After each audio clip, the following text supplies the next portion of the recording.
प्रणाम। का हाल चाल बा लोग के। तो स्वागत बा भोजपुरी ट्यून चैनल में, जहाँ रउआ सब के राउत चहेता गायक और चहेता हीरो के गाना के खबर, फिल्म के खबर देखे के मिली।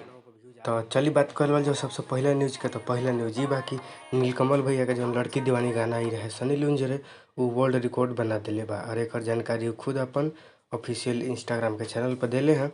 लिखले बड़े बन गया वर्ल्ड रिकॉर्ड लड़की दीवानी। पहली बार मात्र 14 दिन में 2 मिलियन प्लस रील्स बन गई बा। एकरे वर्ल्ड रिकॉर्ड बनल है। एकरा पहले कोई भी ऐसा गाना नहीं है जरा पर 2 मिलियन रील बन गई लोग 14 दिन में। एकरे वर्ल्ड रिकॉर्ड नीलकमल भैया बनैले हैं। तो वो सबके का विचार बा अपन कमेंट में ज़रूर बताएं। देखिए जो लिखले बड़े, it's a world record of fastest 2 million plus reel with in 40 days. एक अपडेट ही दिलान। कल लखनऊ में IPL के मैच चलत रहे तो वो मैच में इनकर गाना ही बाजल रहा लड़की दीवानी और जो हिट गाना बा। तो भैया नीलकमल सिंह बड़ा अगर ट्रेंडिंग में चलत रहा, इनकर गानू ट्रेंडिंग में चलता। सनी लियोन जरा देखने गाना बनैले बने कुछ दिन पहले। अनु मलिक जो बनैले रहन जन बॉलीवुड के ही हवे एक्टर। तो गाना नीलकमल सिंह के वर्ल्ड रिकॉर्ड बनैले बा 2 मिलियन रील के 14 दिन में। उहे गाना है लड़की दीवानी यूट्यूब पर नंबर 1 ट्रेंडिंग पर कई दिन से चलत रहे लगातार। कोनो गाना एक आगे ना रहे। खेसारी लाल, पवन सिंह सब कुछ गाना पीछे रहे। आ हिंदियों का गाना बॉलीवुड के भी म्यूजिक पिछवाई रहे। और दूसरे भोजपुरी का तो बातें छोड़ी, हिंदियों गाना पीछे रहे।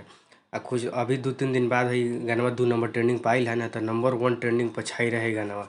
बहुत ज़बरदस्त चलत रहा, बहुत हिट गाना भाई। तो शुरू में ही पता चल रहा है। आँखों से एक बात कहे मेरी सांसों 28 मिलियन अभी तक देखिए पर गाना पर व्यूज आ गई बा। में से मेहरबानी आजा दिल में वो लड़के दीवाने। मैं हूँ राजा तू बन जा मेरी रानी, आजा दिल में वो लड़के दीवाने। अभी देखिए नीलकमल सिंह के एक और गाना बा जौन यूट्यूब म्यूजिक में ट्रेंडिंग में चला था। देखी 6.8 मिलियन व्यू आ गई बा। 3 दिन पहले रिलीज भइला। डांसर पियाई गाना के नाम हो। आ सृष्टि उत्तराखंडी बाड़ी है में साथे ही करा। अब गोल गोल घुमा के नहीं बोलूंगा और सीधा सीधा बोल। देखिए भैया 6 नंबर ट्रेंडिंग पर म्यूजिक पर चला था।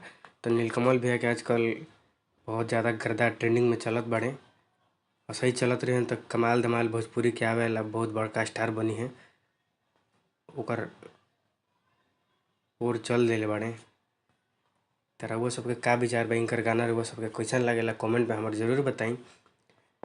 ठीक बनू भाई लोग। तारा लोग के कौन पसंदीदा गायक बड़े? पवन सिंह की, खेसारी की, नीलकमल सिंह की, रितेश पांडे की, प्रमोद प्रेमी जे भी बा कमेंट में उनका नाम लिखल हो और ऊपर लाइक कर लो तो ऐसे पता चली तो हम अगला वीडियो ऊपर बना सकीला। ठीक बा। तो अभी खातिर ने फिर भेंट हुई कल दूसर वीडियो में। तब तक अपन ध्यान रखब। प्रणाम, नमस्कार।